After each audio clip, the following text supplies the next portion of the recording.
ఈరోజు ప్రస్తుతం మనం కర్నూలు మహానగరంలో ఉన్నాం. ఈ వినాయక చవితి వేడుకలు ప్రతి ఒక్క గల్లీలో, ప్రతి ఒక్క వాడలో, ప్రతి ఒక్క గ్రామంలో, ప్రతి ఒక్క డిస్టిక్లో, ప్రపంచం మొత్తం మీద వినాయక చవితి వేడుకలు చాలా అంగరంగ వైభవంగా ఘనంగా జరుపుకుంటున్నారు. మరి బుధవారపేటకు సంబంధించి ఇక్కడ జమ్మిచెట్టు ఏరియాలో బుధవారపేటలో శ్రీ ఏకలవ్య వినాయక భక్త బృందం వారిచే ఒక 20 అడుగుల విగ్రహం ఇక్కడ నెలకొల్పబడి ఉంది. మరి దీనికి సంబంధించినటువంటి ఈ committee members, Ekalavya Vinayaka Chavithi committee members మనతో ఉన్నారు. శివ మరియు సీను, వీరందరూ కమిటీ మెంబర్స్ ఇక్కడ ఉన్నారు.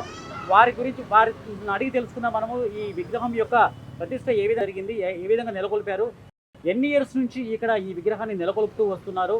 సో చాలా దాదాపుగా నాకు తెలిసి ఇది ఒక 40 ఏళ్ళ చరిత్ర కలిగినటువంటి ప్రదేశంగా చెప్పుకోవచ్చు. అంటే దాదాపుగా నేను ఇక్కడ చూసినటువంటిది అంటే ఇక్కడ ఒక వినికిడి ఉంది. దాదాపుగా 40 ఏళ్ళ నుంచి ఇక్కడ ప్రసిద్ధి చెందింది. ఇక్కడ ప్రతి ఒక్క సంవత్సరం 40 ఏళ్ళ నుంచి విగ్రహం ప్రతిష్ఠిస్తూ వస్తున్నారు ఈ కమిటీ మెంబర్స్ తరఫు నుంచి. మరి వారు ఉన్నారు, వారి మాటలోనే మనం అడిగి తెలుసుకుందాం. శివ చెప్పు, ఇక్కడ ఎన్ని ఇయర్స్ నుంచి ఈ విగ్రహాన్ని మీరు నెలకొల్పుతూ వస్తున్నారు? 45 ఇయర్స్ నుంచి.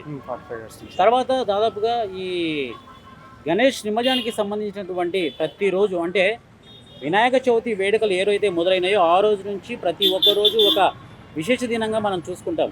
తర్వాత ఒక్కొక్క రోజు ఈ అన్నదానం కార్యక్రమం అయితేనేయండి, తర్వాత ఈ అల్పాహారాలు సాయంకాలం పూట కూడా వితరణ చేస్తూ ఉంటారు. సో అవల్ల జరుగుతున్నాయా? జరుగుతున్నాయి.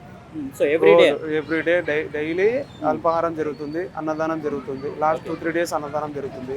రోజు పూజా కార్యక్రమాలు అన్ని రోజు బాగానే జరుగుతున్నాయి. తర్వాత ఈ 45 ఇయర్స్ నుంచి ఒక చరిత్ర కలిగి ఉంది ఈ ప్రదేశం. దాదాపుగా 45 ఏళ్ళ నుంచి మీరు ఈ విగ్రహాన్ని నెలకొల్పుతూ వస్తున్నారు. మరి అప్పటి నుంచి ఇప్పటి దాకా ప్రతి ఒక్కరూ బాగా కష్టపడుతున్నారు, విగ్రహాన్ని నెలకొల్పారు. కానీ ఈ బుధవారపేటకు సంబంధించినటువంటి పీపుల్ అంటే ఈ ఏరియాకు సంబంధించినటువంటి వాళ్ళు ఏ విధంగా మీ కమిటీకి సపోర్ట్ చేశారు? మా ఏరియా వాళ్ళు, మా పెద్దవాళ్ళు కానీ, మా కమిటీ మెంబర్స్ కానీ చాలామంది మాకు ఫుల్ సపోర్ట్ ఉండడం వల్లనే మేము ఇంత గ్రాండ్గా ఈ గణేష్ ఉత్సవాలు బాగా జరుపుకుంటాం. ఓకే. తర్వాత ఈ గణేష్ నిమజ్జనానికి సంబంధించి ఒక 4 రోజుల్లో గణేష్ నిమజ్జనం జరిగిపోతుంది. సో ఎటువంటి జాగ్రత్తలు మీ కమిటీ తరపు నుంచి, ఎటువంటి అవాంఛనీయ సంఘటనలు జరగకుండా ఎటువంటి జాగ్రత్తలు తీసుకుంటున్నారు? మేమన్నీ మాకు స్టేషన్ పరిధి పక్కనే ఉంది కాబట్టి మాకు ఏ ఆటంకాలు, గొడవలు అనేటివి ఏం జరగవు. మాకు స్టేషన్ వాళ్ళు కూడా ఫుల్ సపోర్ట్ ఇస్తారు.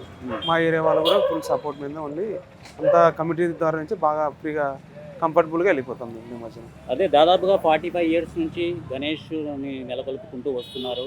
మరి ఈ కాలనీకి తరపు నుంచి కానీ, ఈ కాలనీ ప్రజల తరపు నుంచి కానివ్వండి, తర్వాత ఈ గణేషుని మీరు ప్రతిష్ఠించడం వల్ల ఇక్కడ శుభాలు ఏమైనా జరిగాయా? మంచిగా జరిగిందా మీకు కానీ, మీ కుటుంబాలకు కానీ? అన్నిటికీ ప్రతి సంవత్సరము అందరికి బాగా జరుగుతున్నాయి.